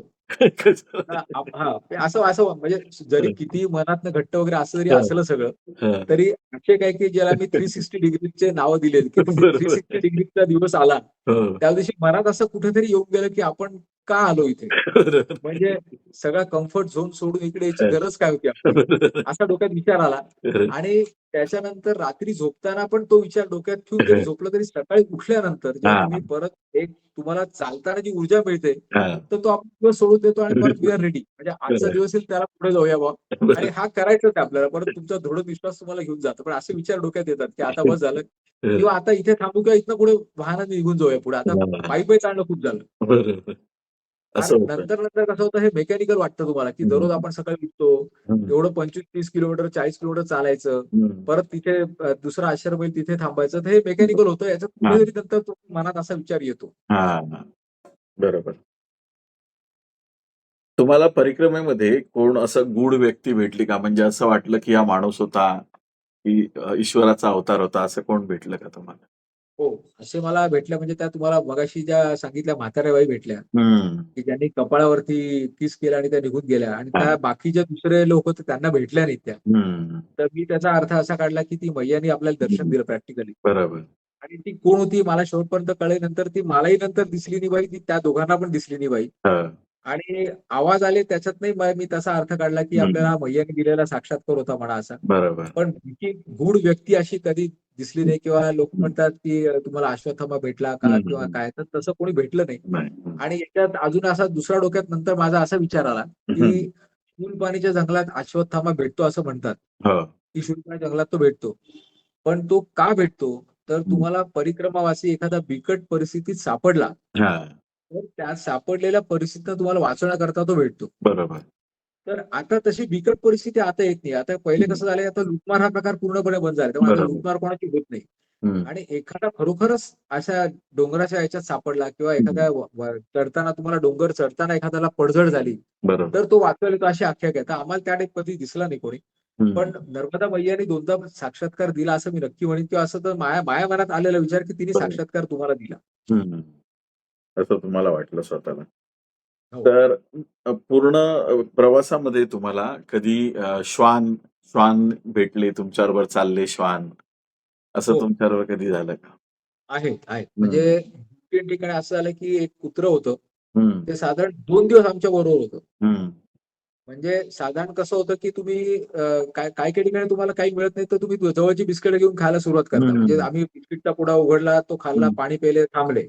हं. तर एक कुत्रा आला साइडला, तो उभं राहिला. हं. तर ठीक आहे बाबा, त्यालाही 2 बिस्किटं दिली. आम्ही हं. त्याला 2 बिस्किटं दिली. हं. तर तेही खाल्लं, त्याने तिथेच बसलं ते. हं. मग त्यानंतर आम्ही निघालो. मग ते पण निघालं आमच्या मागे-मागे आणि हं. रस्त्याने ऊन होतं तसं. म्हणजे असं नाही, की बरोबर. बाबा आरामात चाललंय, सावलीतच हां. चाललोय असं काही. तर ते आलं बरोबर.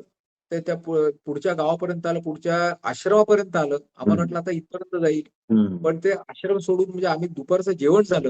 हं. असं करून ते संध्याकाळी आम्ही ज्या इथे मुक्कामाला थांबलो, हं. तिथपर्यंत ते आमच्या बरोबर राहिलं. बरोबर. आणि नुसतं 2दा बिस्किटं दूध ते थांबून गेलं किंवा हं. त्याच्यानंतर ते मागच्या गावात निघून गेलं असं हं. नाही, तर ते तिथपर्यंत फॉलो केलं. नंतर हं. दुसऱ्या दिवशी सकाळी कुठे गेलं कळलं नाही. हं. किंवा मग त्या गावापर्यंत आला असेल. पण बरोबर. एकदा आमच्याबरोबर असं झालं, की आमच्याबरोबर एक कुत्रा आला. तो सकाळपासून संध्याकाळपर्यंत बरोबर होता. बरोबर. तुम्हाला असं कधी झालं का, की 3-4 रस्ते आहेत आणि मग कुत्रा त्या रस्त्याने गेला किंवा गाय त्या रस्त्याने गेली, तो रस्ता बरोबर होता. असं कधी तुम्हाला मार्गदर्शन झालं? नाही, प्राण्याकडनं झालं नाही. आम्ही ॲक्चुअली हं. आवाजच ऐकले. हां. म्हणजे खरं. म्हणजे नाही बऱ्याच की लोकांना आणि हा म्हणजे प्राण्यांकडनं पण खरोखर हा म्हणजे हं. खरोखर काय काय म्हणतात त्याला चमत्कार म्हटलं तरी चालेल तुम्ही. हो. आणि असं आम्ही 3दा ऐकलं. हां. प्रॅक्टिकली 3दा ऐकलं, की बरोबर. जिथे तुम्हाला मार्ग नाहीये आता, हो. तिथे आम्ही बाबाजी सीधा जाओ, बाबाजी ये हात से हां, जाओ हां. वगैरे असा आवाज बरोबर. आणि पुरुषाचा आवाज होता. म्हणजे बाईचा आता आवाज नव्हता, पुरुषाचा आवाज होता. सीधा हात से जाओ म्हटल्यावर आपण समोर जाऊ सरळ. हां, ॲक्चुअली तर तो म्हणजे तो त्याच्याकडे उजवा. सीधा कळाला तर तो उजवा हात तेच. हां, हां. असं आहे. तसं आहे. हं. पूर्ण परिक्रमेमध्ये, प्रवासामध्ये तुम्हाला स्वतःमध्ये काय बदल जाणवले? परिक्रमा स्वतः केल्यामध्ये करताना? स्वतःमध्ये बदल जाणवले म्हणजे त्याच्यात कसं आहे, की हं. ड्रास्टिक बदल होतात आपल्यामध्ये. हं. म्हणजे आपल्याला ते जाणवतात सुद्धा, की एक हं. आपल्याला स्वतःला आपण ओळखायला शिकतो, हं.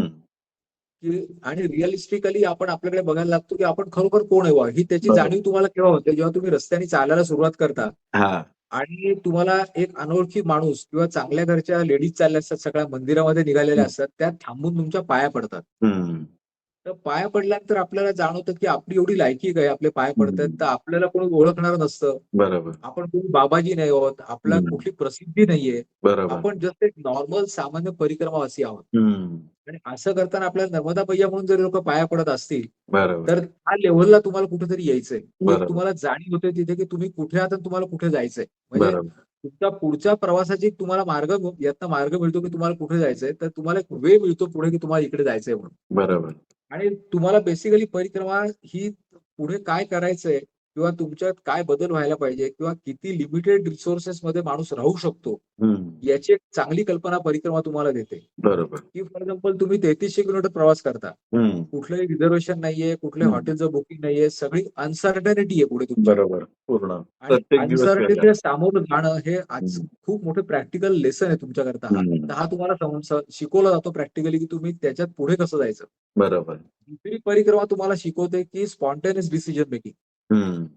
की समजा तुम्ही रस्त्याने जायचंय, तुम्हाला आदल्या दिवशी ते बडवानीच सांगतात की उद्या सकाळी तुम्हाला शूलपाणीची झाडी लागेल. हम्म. तर शूलपाणीच्या झाडीत तर जाणार का हम्म. तुम्ही सडक मार्गाने जाणार. बरोबर. तर इथे असं नाही म्हणतात की ठीक आहे 2 दिवस थांबू, विचार करू आम्ही कुठून जायचं. तर हम्म. तुम्हाला निर्णय तिथल्या तिथे घ्यायचा आहे.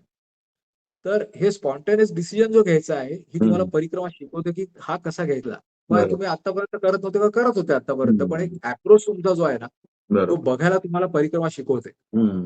आणि दुसरी गोष्ट परिक्रमा तुम्हाला शिकवते की आपण जे कम्फर्ट झोन मध्ये राहत असतो घरात, हम्म. तर आउट ऑफ कम्फर्ट झोन येऊन तुम्ही राहायला लागा. हम्म. किंवा ती पण एक तुम्ही त्याचा पण एक आस्वाद घेऊन बघा आयुष्यात, हम्म. त्याच्यात एक मजा आहे. आणि जेवढं तुम्ही त्या आउट ऑफ कम्फर्ट झोन जाल, जेवढं निसर्गाच्या जवळ जाल, की किनाऱ्यात चालताना हे तुम्हाला प्रत्येक वेळेला जाणवतं की पिन ड्रॉप सायलेन्स आहे. कुठलाही आवाज नाही.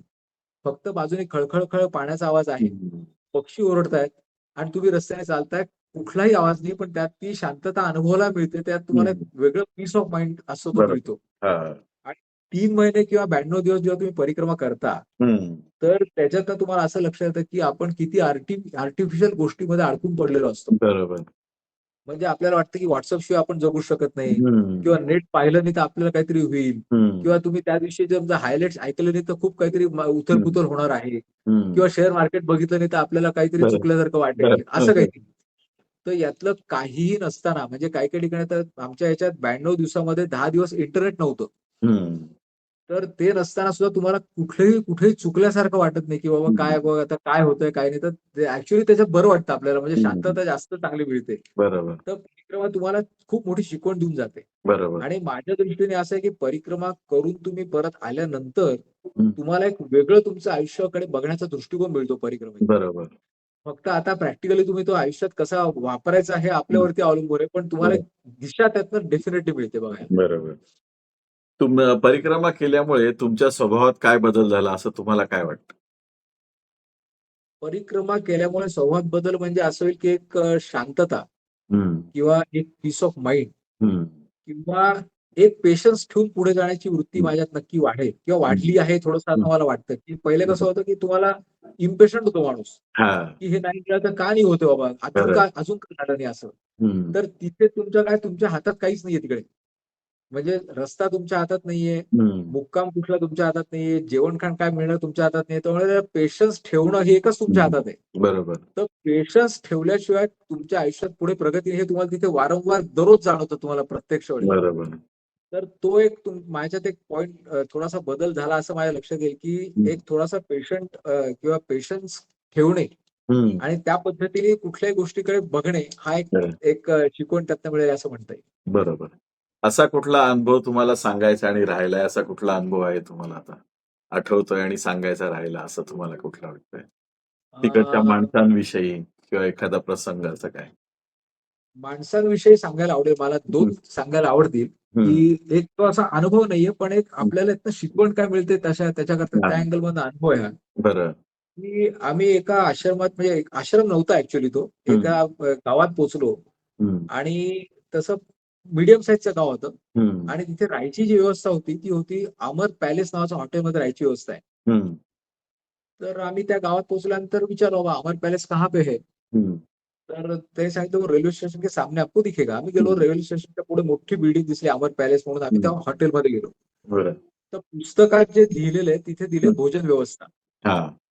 तर याचा अर्थ आम्ही असा काढला, की इथे निवासाची व्यवस्था इथे नक्कीच नाहीये, पण भोजन हां. व्यवस्था इथे आहे. हं. मग आम्ही काउंटरला गेलो. हं. म्हटलं महाराजजी तेव्हा आले दुपारी 3 वगैरे वाजले होते. म्हणजे हं. जेवायची वेळ तशी पाहिली तर नव्हती. हं. तर म्हटलं बाबाजी भोजन व्यवस्था हाँ म्हणे भोजन हो जाएगा. म्हटलं यहाँ पे रुकने का कुछ व्यवस्था है क्या? हं. म्हणे इधर ही रुक जाओ. हं. तर म्हणे सेकंड फ्लोअरला जा. आम्ही सेकंड फ्लोअरला गेलो. आम्ही तिथे थांबलो. तर आम्ही दोघं आणि अजून एक साधू होता. तो आम्ही त्या कॅफेटेरिया होता जुना त्यांचा. त्यात त्यांनी हं. आम्हाला आसन लावायला जागा दिली. हं. मग आपण शहरातले लोकं आपण प्रत्येक गोष्टीचा अनालिसिस करतो की बाबा याचा हा आपल्याला हो म्हणतोय म्हणजे हा सगळ्यांना हो म्हणत नसेल किंवा हा माणसं पाहून लोकांना थांबा सांगत असेल. तर मी माझ्याबरोबर जे पाटील काका होते त्यांना म्हटलं, काका हे आपण साधारण लोक बघून थांबायला सांगत असेल बघू नाही तर म्हटलं आपण संध्याकाळपर्यंत बघू आज पुढे काय बघूया. बरं. तर संध्याकाळपर्यंत सांग 15-20 लोक तिथे आले हम्म. आणि मध्य प्रदेश मधले खेड्यातले अपीअरन्स बघून अत्यंत वेगळे असे वाटणारे सगळे लोक तिथे झाले. तर सगळ्यांना तीच ट्रीटमेंट होती, कोणाला वेगळी ट्रीटमेंट नव्हती. तर त्यांनी समोरच्या हॉलमध्ये राहायला सांगितलं, समोरच्या हॉलमध्ये राहा. तर रात्री आम्ही जेवण तिथे थांबलो, दुपारचं जेवण आमचं तिथे झालं. रात्रीचं जेवण झालं तर आमच्या समोर 6 लोक बसले होते, 3 कपल होते त्यातले. तर 3 कपल होते, तर ती बाई बसली होती समोर एक जेवायला, अशा 2 लेडीज बसल्या होत्या. उत्कृष्ट जेवण होतं, उत्कृष्ट. म्हणजे तुम्ही घरी जेवणार तसं जेवण तुम्हाला त्याने तिथे दिलं. तर त्या बाईने पोळ्यांकडे बघून ह्या काय पोळ्या दिल्या आहेत, हे काय दिले, असे ते चेहरे बनवायला सुरुवात केली तिने. पण ठीक आहे, वैयक्तिक भाग आहे, तिला आवडलं नसेल. त्यानंतर तिने काय केलं की जो प्रत्येक वेळेला पोळ्या वाढायला यायचा त्यातनं 2 पोळ्या काढून ती बाजूला ठेवायची. थोड्या वेळ तिने एक बॅगेतनं कागद काढला, त्या बॅगेत त्या सगळ्या 6-7 पोळ्या गुंडाळल्या. काकांना म्हणतो, काका समोर फक्त लक्ष ठेवा तुम्ही लोक कसे वागतायत आश्रमात. हा आश्रम नाही, हॉटेल आहे. बरोबर. तर तिथं 6 पोळ्या घेतल्या का, तर मग उद्या जर नाश्ता मिळाला नाही तर हे उद्या सकाळी मला खाता येईल. म्हणजे इतकं ते वाईट. आणि हे सगळे लोक बघतायत ना, म्हणजे असं नाही की बाबा काय चाललंय. त्याच्यानंतर लोक आता जेवणाचा कार्यक्रम झाला, पंगत संपली. मग तो हॉटेलवाला म्हणतो की जिसको चप्पल नाही तो जूता चाहिए, हम उसको चप्पल जूता भी देंगे. तर 20 लोक होते, त्यातले काका आणि मी सोडून बाकीचे समजा 18 लोक होते. तर प्रत्येकाने त्यातनं आपले नंबर सांगून सांगून चपला आणि बूट तिथनं घेतल्या.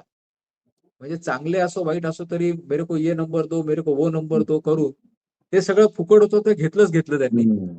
त्याच्यानंतर त्याचे जे खोकी कागद जे होते ते सकाळी तिथेच टाकून कचरा करून तिथनं ते सकाळी निघून गेले. तर म्हटलं असे जर परिक्रमावासी जर आश्रमात थांबून जर किंवा त्या हॉटेलमध्ये थांबून, ते कमर्शियल हॉटेल होतं म्हणजे खालच्या दोन्ही याच्यात त्याचे रूम्स येऊन लोक राहत होते तिथे. म्हटलं असे जर लोक करायला लागले तर हा परिक्रमावासींना जी आज सेवा देतोय ती तो बंद करून टाकेल, ती बंद करेल.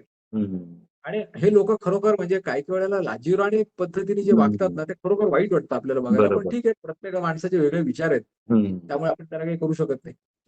असे 2-4 ठिकाणी अनुभव आले आम्हाला की अजून असं ठिकाण एक पण, आणि ते पण असं एक ढाबा टाईप होतं तिथे तसाच अनुभव आला की लोक थांबतो, सांगतोय तुम्हाला एवढं जेवण देतोय, तिथे थांबायची व्यवस्था देतो आहे, उत्कृष्ट व्यवस्था देतोय.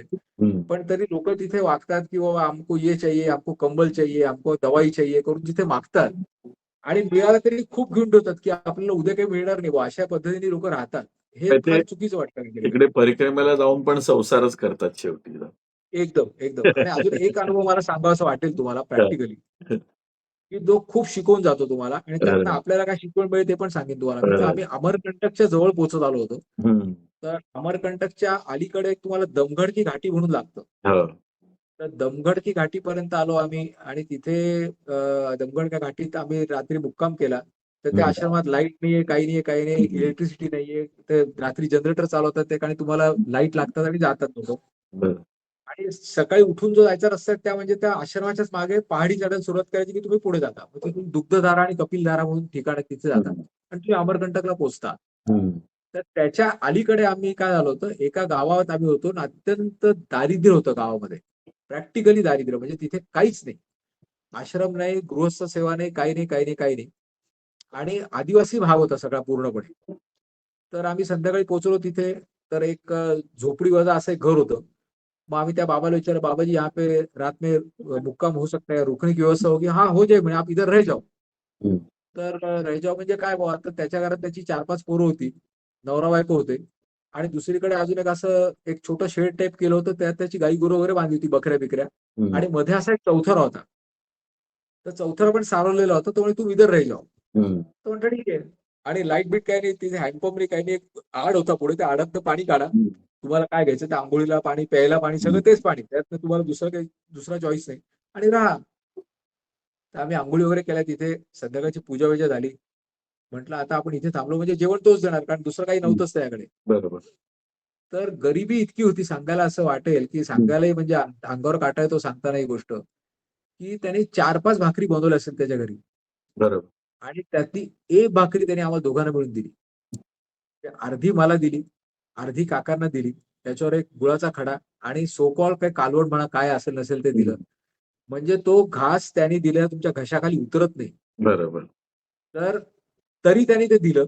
मग आम्ही हं, ते खाल्लं आम्ही निघालो. असा हं, 1-2 दिवसाचा जरा थोडा पॅच येतो. तुम्हाला हं, अमरकंटकच्या अलीकडे आणि पलीकडे दोन्ही ठिकाणी असा अनुभव तुम्हाला येतो. हं, मग आम्ही जेव्हा अमरकंटक सोडून दिंडोरीत आलो, तर हं, दिंडोरीत आश्रमात असा विषय निघाला परत, की त्या गावात इतकी वाईट परिस्थिती आहे. हं, तर तिथला बाबा ऐकत होता आम्ही काय बोलतोय हं, ते. तर तो बाबा म्हणाला, "अरे म्हणे वो तो पुण्य कमा रहे बात तो सही है, हं, लेकिन आप आपका पाप क्यों बढ़ा रहे हो?" तर आम्हाला त्याचा अर्थ कळला नाही. म्हटलं, हं, "बाबाजी आप क्या कहना चाहते हो? हमारा पाप बढ़ाने का मतलब क्या हो गया?" हं, म्हणे, "अरे आप किसी को भूखा रख के खाना खा रहे हो." हं. म्हणजे तुम्ही त्यांचा तोंडचा घास काढून तुम्ही हां, खाताय. ते तुम्हाला देतायत ते तर पुण्य कमवताच आहेत. त्यात काही हां, दुमत नाहीच आहे. पण खरं. कोणाला तरी उपाशी ठेवून तुम्ही खाताय हे तुम्ही पाप वाढवताय तुमचं. हां, बरोबर. आणि असा अनुभव आल्यानंतर मग आपण खरोखर विचार करतो, की अरे आपण खरंच आपण का खाल्लं त्यांच्याकडे? पण बरोबर. त्यावेळेला मजबुरी आपली पण असते, की आपल्याला काही खायला काही मिळत नाही. तर अशा सगळ्या वातावरणात ते भारावलेली माणसं आहेत मध्य हं, प्रदेशमधली बरोबर. आणि नर्मदेबद्दल अतूट श्रद्धा आहे त्यांची. हं, त्यामुळे सगळं चालू आहे परिक्रमा. बरोबर. परिक्रमेचं तुमच्या हिशोबाने काय फलित आहे? म्हणजे तुम्ही परिक्रमा केली, त्याचं काय हां. तुम्हाला फळ काय मिळालं तुम्हाला? तुमच्या हिशोबाने काय फळ?